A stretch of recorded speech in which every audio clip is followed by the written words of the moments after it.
Bismillah walhamdulillah wassalatu wassalamu ala rasulillah wa ala alihi wa sahbihi wa man tabi'a hudah, amma ba'd. Kita masuk kepada bab yang kelima, iaitu yang berkaitan dengan kalimah-kalimah yang mu'rab. Kita dah tahu apakah yang dia masukkan dengan i'rab dan apakah yang dimaksudkan dengan mu'rab. Kata penulis, sebagaimana yang telah anda pelajari, kalimah yang mu'rab adalah kalimah yang boleh berlaku perubahan pada penghujungnya, dipanggil mu'rab. Lawan dia apa, Abu Saleh? Mu'rab lawan dia? Mu'rab lawan mu'rab apa dia? Ya, mabni. Sekarang ni kita nak cerita di dalam bahasa Arab, apakah kalimah-kalimah yang boleh berlaku perubahan pada penghujungnya. Berdasarkan keterangan-keterangan yang dinyatakan pada bab-bab yang lalu, anda dapat memahami bahawa kalimah yang mu'rab ada 8 jenis. Apa dia kalimah yang boleh berubah pada penghujung perkataannya? Yang pertamanya ismu mufrad. Kita dah tahu apa yang dimaksudkan dengan ismu mufrad. Semua orang dia kena faham dah makna istilah-istilah ini. Kalau dia tak faham, nanti makin belajar makin tak faham. Bukan makin belajar makin faham. Dia kena fahami dulu istilah-istilah ini.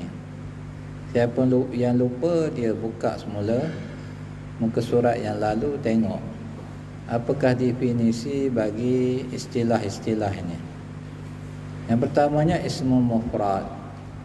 Kita dah kata ismu mufrad itu adalah kalimah yang menunjukkan ada satu sahaja bilangannya, seperti seorang pelajar, sebuah rumah, talibun, dan juga baitun. Ia merupakan kalimah yang dipanggil dengan ismu mufrad. Rajulun, seorang lelaki. Yang keduanya jam'ut taksir. Kita dah cerita apa makna jam'un dan apa makna taksir. Yang ketiga jam'ul muannas salim. Apa makna jam'ul, apa makna muannas, apa makna salim, telah pun kita ketahui. Yang keempatnya fi'il mudhari' yang tidak bersambung dengan nun taukid dan nun niswah. Kita tahu kalau fi'il mudhari' dia bersambung dengan nun taukid dan juga nun niswah, maka ia menjadi apa, Abu Abdullah? Apa dia? Tak dengar? Soalan? Mic kuat dah, speaker kuat dah bunyi, kau tak dengar? Apa dia fi'il mudhari' bila bersambung dengan nun taukid ataupun nun niswah, dia jadi apa?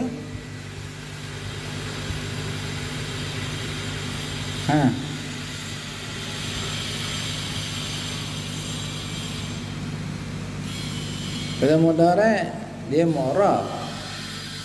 Kita tahu yang mabni fi'il madhi dengan fi'il amr. Sekarang ni fi'il mudhari' ini walaupun dia mu'rab, kalau dia bersambung dengan salah satu daripada huruf ini, iaitu nun taukid ataupun nun niswah, maka dia menjadi apa, Abu Abdullah? Menjadi mabni, ya. Dia menjadi mabni. Yang kelimanya musanna. Yang keenamnya jam'u muzakkar salim. Yang ketujuhnya al-asma'ul khamsah. Dan yang ke-8-nya al-af'alul khamsah. Ya. Ni mana dua orang lagi mana ni? Pergi ke mana? Aina akhuk? Akhuka Syahril aina huwa? La tadri? Wa masmu? Ha? Faris aina huwa? Marid? في الغرفة هل صلى معنا ونائم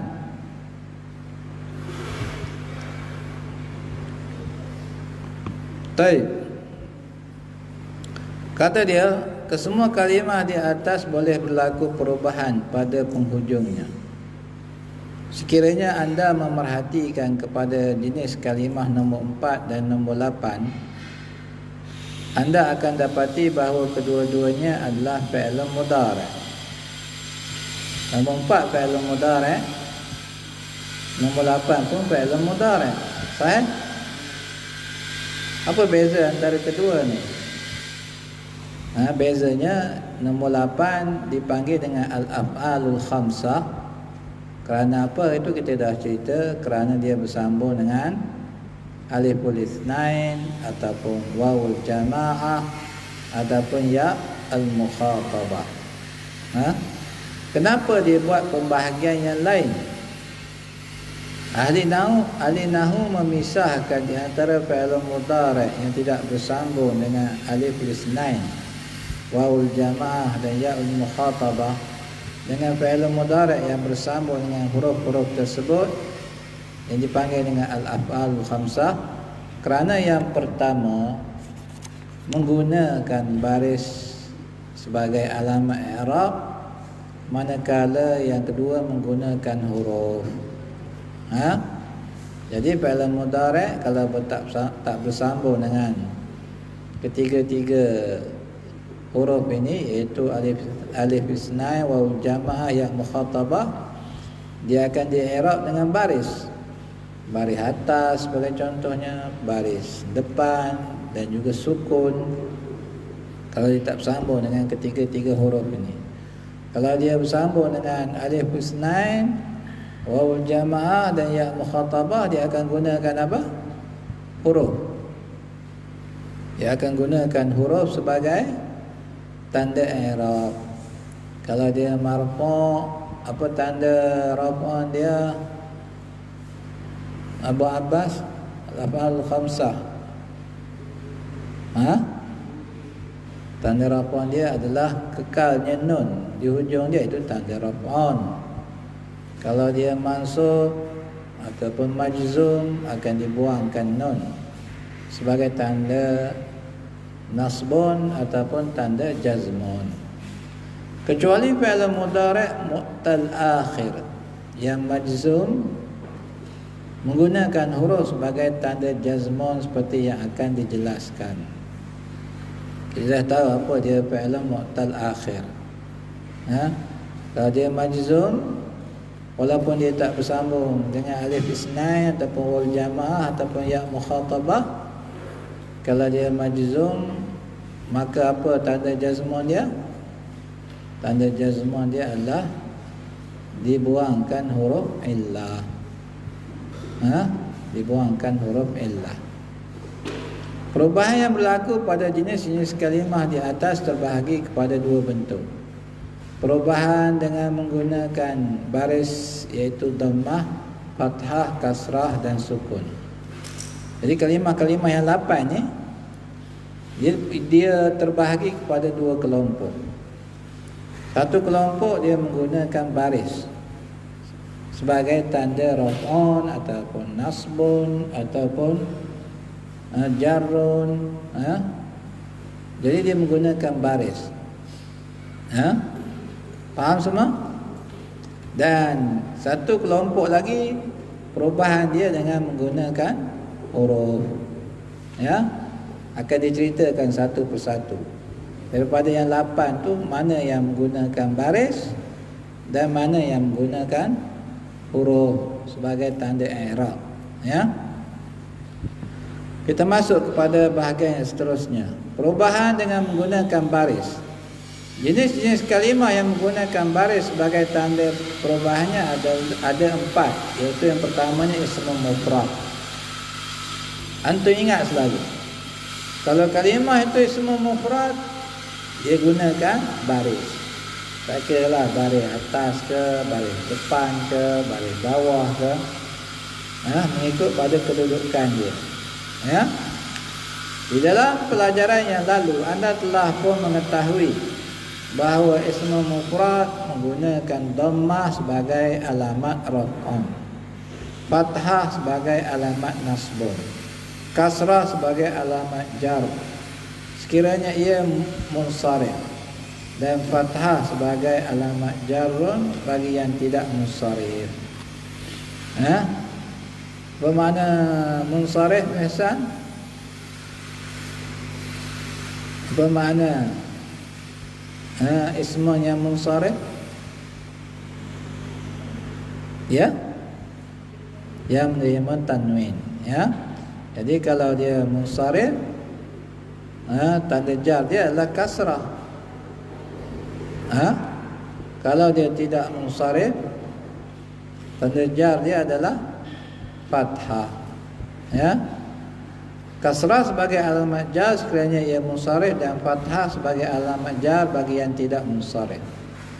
Contoh-contohnya telah diberikan pada bab-bab yang lalu. Saya bawakan di sini satu contoh lagi untuk menguatkan kefahaman anda. Contoh dia apa? Daraba Muhammadun Aliyan bil mistarati. Muhammad telah memukul Ali dengan pembaris.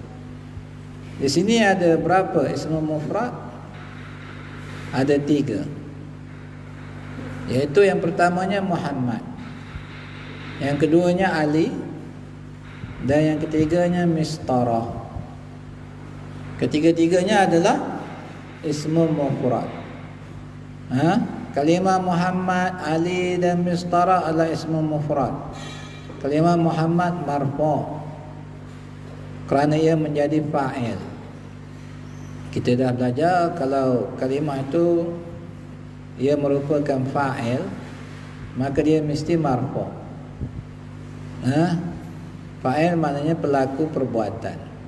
Muhammad memukul. Siapa memukul? Muhammad.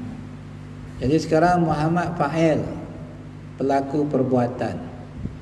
Jadi bila dia tu fa'il, kita kena jadikan dia marfu'. Apa tanda raf'an dia di sini? Dhammah, baris depan. Alamat raf'annya adalah dhammah. Kalimah aliyan pula mansub kerana ia merupakan maf'ulun bih. Kita tahu bahawa kalimah yang menjadi maf'ulun bih dia mansub. Maf'ulun bih artinya sesuatu yang perkataan ataupun perbuatan terkena pada dia. Sesuatu yang perbuatan kena pada dia dipanggil maf'ulun bih. Ya. Jadi Ali kena pukul. Jadi Ali kita kena jadikan dia mansub. Apa tanda nasbun dia di sini? Tanda nasbun dia adalah baris atas. Kalimah Ali yang pula mansub kerana ia merupakan maf'ulun bih. Alamat nasbunnya adalah fathah. Jadi antum kena jaga baris-baris ni bila bercakap ke menulis ke. Kalau tak betul, nanti kita masukkan lain, orang faham lain. Betul? Kita nak kata Muhammad memukul Ali. Jadi kita kata daraba Muhammadan Aliyun. Betul? Muhammad memukul Ali, kita sebut daraba Muhammadan Aliyun. Betul? Tak betul lah. Kalau daraba Muhammadan Aliyun, Ali mukul Muhammad. Jadi baris itu penting. Ya. Nanti kita nak cakap lain, sebab tak betul orang faham lain. Baris ini yang menentukan makna. Sebab itu kita kena tahu. Yang ini kita kena letak baris apa. Yang satu lagi kita kena letak baris apa. Ya. Kalau dia fa'il, kita kena letakkan dia baris depan. Kalau dia maf'ul, kita kena letakkan dia baris atas. Bagi ismu mufrad ni tadi.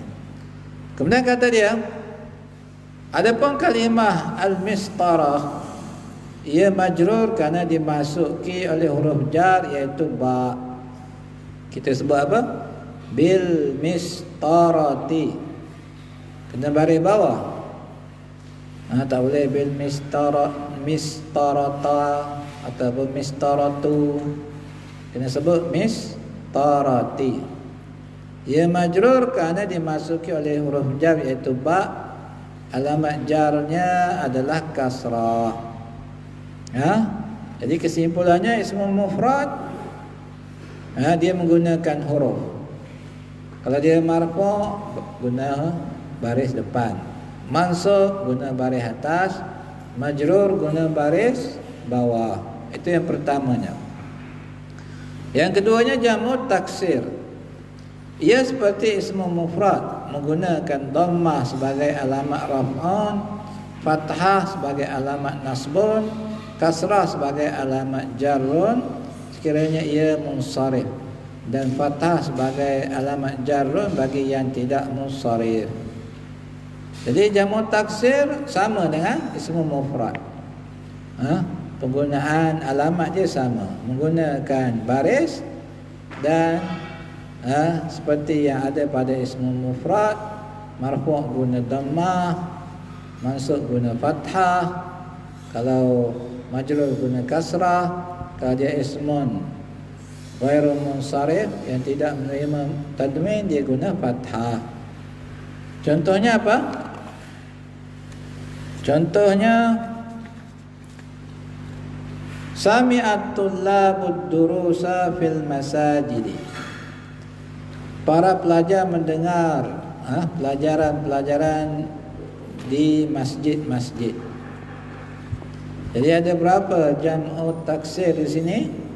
Ada 3. Iaitu at-tullabu. At-tullabu jam'un bagi at-talibu. Kalau seorang talibun, kalau ramai tullabun, para pelajar. Durusun jam'un bagi darsun. Kalau darsun satu pelajaran, kalau banyak durusun. Masajid jam'un bagi masjidun. Kalau sebuah masjid, masjidun. Kalau banyak, masajid. Kalimah at-tullabu, ad-durusa, al-masajidi merupakan jam'un taksir. Kalimah at-tullabu marfu' kerana ia merupakan fa'il. Fa'il bagi sami'a. Sami'a fa'ilun. Jadi setiap fa'ilun mesti ada fa'ilnya. Fa'ilnya di sini adalah at-tullabu. Para pelajar mendengar. Jadi dia marfu'. Alamat raf'nya adalah dhammah. Kita baca tullabu, tak boleh baca tullaba. Sebab dia adalah fa'il. Kalimah ad-durusa pula mansub kerana ia menjadi maf'ulun bih. Alamat nasbunya adalah fathah. Kalimah al-masajidi majrur kerana ia dimasuki oleh huruf jar iaitu bi. Alamat jarnya adalah kasrah fi huruf jar. Jadi selepas pada fi kena majrur. Jadi fil masajidi. Faham semua? Jadi kalaulah kalimah itu dia tidak menerima tanwin, kalau majrur kita gunakan baris atas. Contohnya macam apa? Masajid. Masajid ni kalau dia tak ada alif lam, dia tak menerima tanwin. Masjidun, sebuah masjid. Kalau banyak, masajidu. Masajidu. Dan kalau dia masuk ke huruf jar, jadi fi masajida. Kena masajida. Di sini kita bariskan ke bawah masajidi sebab ada alif lam. Dia ada alif lam jadi fil masajidi. Ya. Kalau tak ada alif lam, contohnya fi masajida. Kita kena bariskan ke atas huruf dal itu sebagai tanda jar juga. Sebagai tanda jar juga. Tapi sebab dia mamnu' minas sarf, ismu yang tidak menerima tanwin, maka kita kena sebut masajida, fi masajida. Kesemua ismu yang tidak menerima tanwin, kalau dia diisi alif lam pada dia akan pakai tanda jar yang asal, iaitu kasrah bagi bawah. Dia akan pakai tanda jar yang asal, iaitu baris bawah kalau dia dimasuki oleh alif lam. Ya, tak kiralah masajid ke mafatih ke ataupun kalimah-kalimah yang lain. Ya. Baik. Itu yang keduanya. Anda baca belum keterangan? Dah.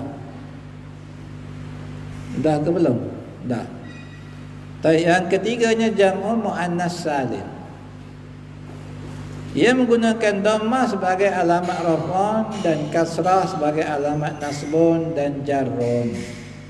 Ingat ya, jam'ul muannas salim kalau marfu' apa tanda raf'un dia? Dhammah. Kalau mansub tanda nasbun dia kasrah. Bukan baris atas, ya, diguna baris bawah. Begitu juga dengan majrur, tanda jar dia adalah apa dia? Kasrah juga. Contoh dia apa dia? Al-mu'minatu yasturna auratihinna. Wanita-wanita beriman menutup aurat mereka. Mana jam'un muannas salim di sini? Yang pertamanya al-mu'minatu. Yang keduanya aurat, ya. Aurat. Jadi sekarang ini al-mu'minatu di sini dia marfu'. Tanda rafu'nya adalah baris depan. Aurat dia mansub. Tanda nasbun dia adalah baris bawah. Yang keduanya zahabal walidu ma'a fatayatihi ilal asimati.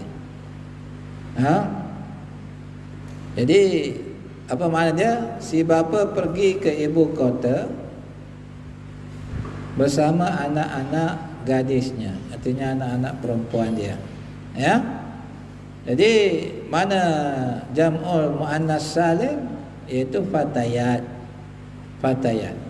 Kalimah al-mu'minat, aurat dan fatayat merupakan jam'ul muannas salim. Kalimah al-mu'minat marfu' kerana ia merupakan mubtada. Alamat rafu'nya adalah dhammah. Kita tahu mubtada dia mesti marfu'. Apa makna mubtada? Mubtada adalah ismun yang terletak di awal ayat. Kalau kita tengok ayat tu, kalimah yang mula-mula adalah ismun, maka itu dipanggil dengan mubtada. Istilah dalam ilmu nahwunya mubtada. Bila dia mubtada, dia mesti marfu'. Tanda rafu'an dia apa dia? Jam'ul muannas salim menggunakan dhammah sebagai tanda rafu'an. Kalimah aurat mansub kerana ia menjadi maf'ulun bih. Alamat nasbunnya adalah kasrah. Manakala kalimah fatayat majrur kan ia menjadi mudhafun ilaih, alamat jarnya juga adalah kasrah. Kenapa fatayat majrur? Kerana dia menjadi mudhafun ilaih. Seperti yang kita sebutkan, kalimah yang duduk selepas daripada ma'a dia akan menjadi majrur kerana menjadi mudhafun ilaih. Jumpa ma'a, selepas dia majrur. Sebab dia menjadi mudhafun ilaih. Itu dah kita ceritakan apa yang dimaksudkan dengan mudhafun ilaih. Yang keempat, fi'il mudhari' yang tidak bersambung dengan alif isnain, waw jamaah dan ya mukhatabah. Jadi ini 4 jenis. Kamu semua kena ingat, keempat-empat kalimah ni dia menggunakan baris sebagai tanda i'rab, ya. Yang 4 lagi menggunakan huruf sebagai tanda i'rab. Ini penting untuk kamu pahami dan kuasai. Yang keempatnya adalah fi'il mudhari' yang tidak bersambung dengan alif isnain, waw jamaah dan ya mukhatabah. Ia menggunakan dhammah sebagai alamat raf'un, fathah sebagai alamat nasbun, dan sukun sebagai alamat jazmun apabila huruf akhirnya adalah huruf sahih. Kenapa tak ada kasrah di sini, Abu Abdillah? Ya, ada fathah, dhammah, sukun. Kenapa tak ada kasrah?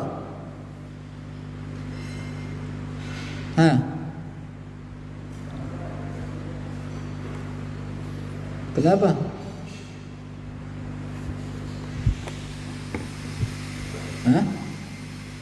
Tak nampak lagi? Belum perasan lagi? Tak perasan lagi? Haris, kenapa tak ada kasrah sini?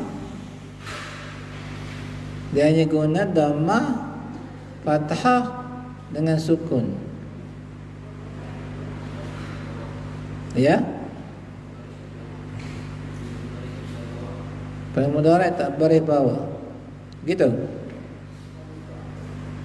Abu Wais.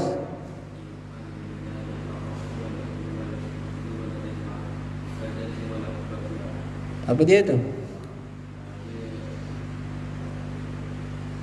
Cuba sebut point dia sahaja.